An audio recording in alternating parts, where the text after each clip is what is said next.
Abraham, I have to start out by thanking you so much for Ask and It Is Given.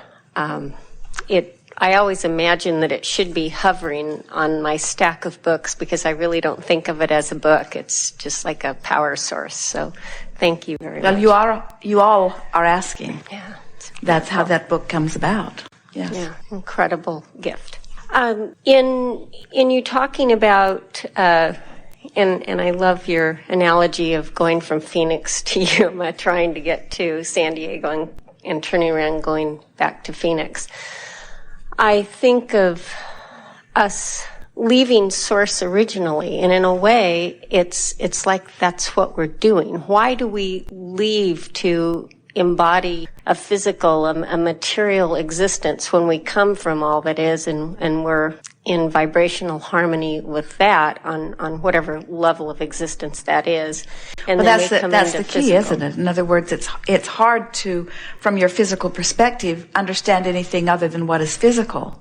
But we're going to offer some words here to try to help you to understand that everything that you see as physical reality is nothing more than vibration that is being interpreted into a physical reality. So there is really not much difference between non-physical and physical, because everything that we are in non-physical, we can experience as you do in your physical format. It's just vibrational interpretation.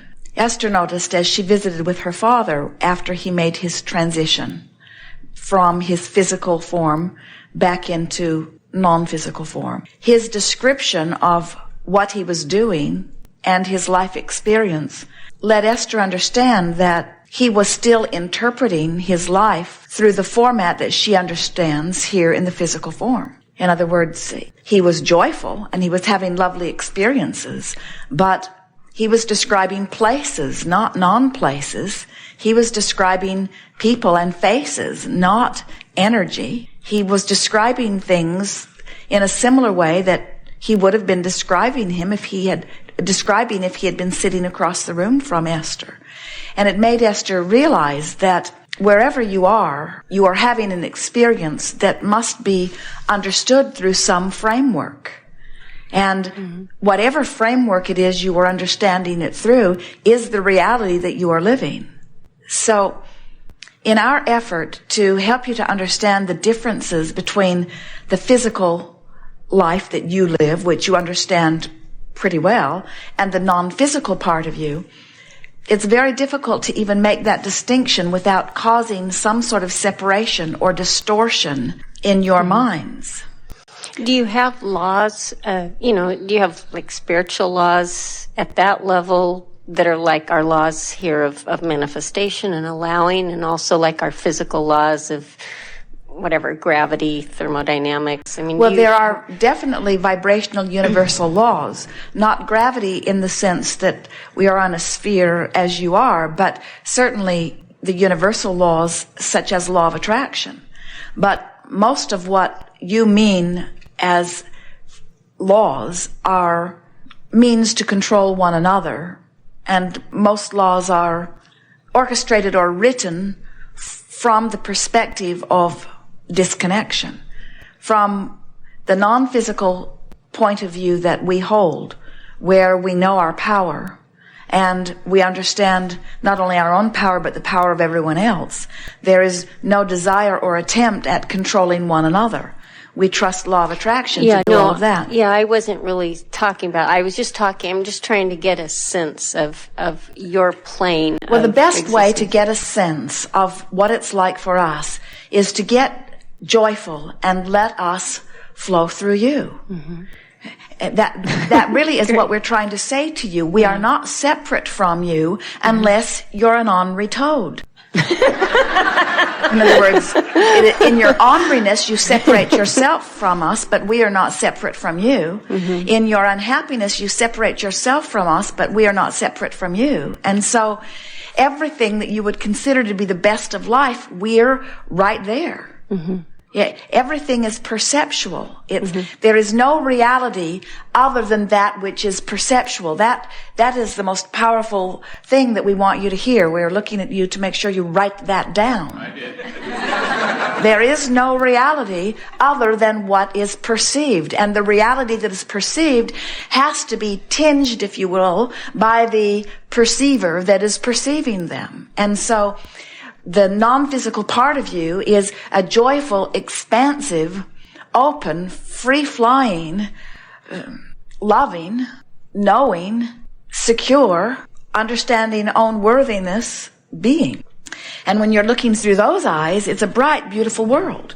When you look through the eyes of inferiority, you see a different world. When you look through the eyes of powerlessness or loss of freedom, you see a very different world. But all of that is self-imposed as human looks. Jerry and Esther are at a park with their monster bus, and Jerry pointed out to Esther that there was a very large, very lovely cat on a leash. And as soon as Esther realized it was on a leash, she said, "Oh, I think in the night I will set it free." And Jerry said, "It's probably not out there in the night for you to set it free."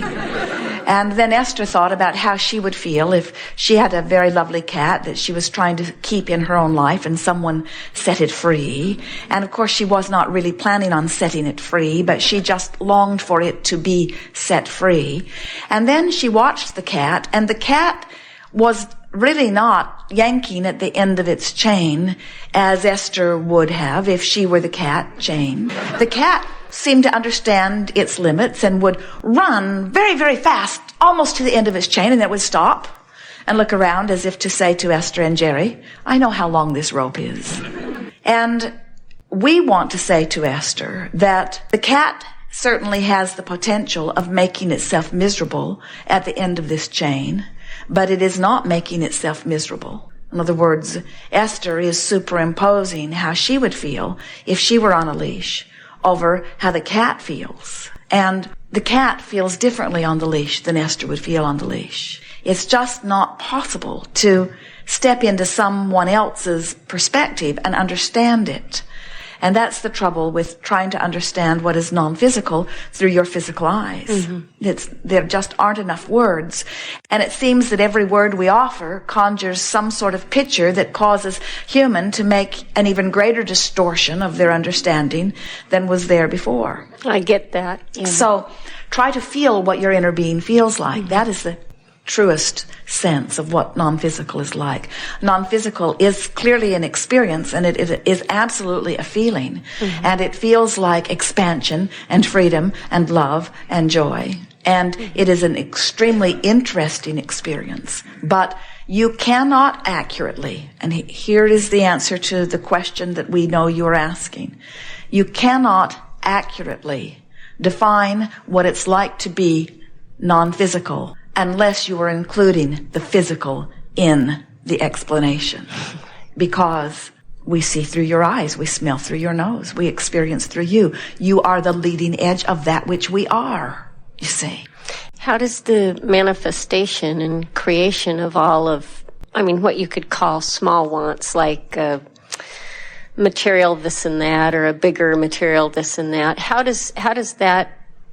is that leading edge? How does that advance all that is by us attaining these small things on a material level? Well, first we would say that we do not see anything as small because everything... I knew you'd say that. We knew you knew. Everything is incremental. Everything is. Everything is incremental. Nothing is other than incremental because everything is moving from the point that it is, and nothing can move from a point that it isn't. So everything is incremental.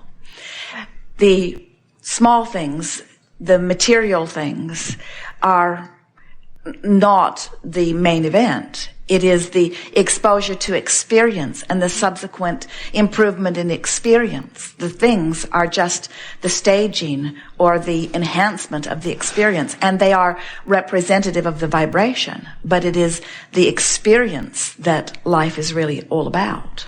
Mm-hmm. Thank you. I know you know me, and I've wanted to get to know you better. Thus, my questions. You cannot know us apart from yourself. Yeah. We are the greatest joy that you know. We are the greatest clarity that you feel. We are the feeling of vitality and balance. We are the feeling of expansion. In other words, you know us through your emotional center. And that is the only way that anyone can know anyone or anything, isn't it? Yes. Yeah. You know the absence of us, that's too strong a word. You know when we are fully within you. You know when you are vibrationally different from us. Mm-hmm. You feel the do. warmth of us. You feel the closeness of us or the absence of us.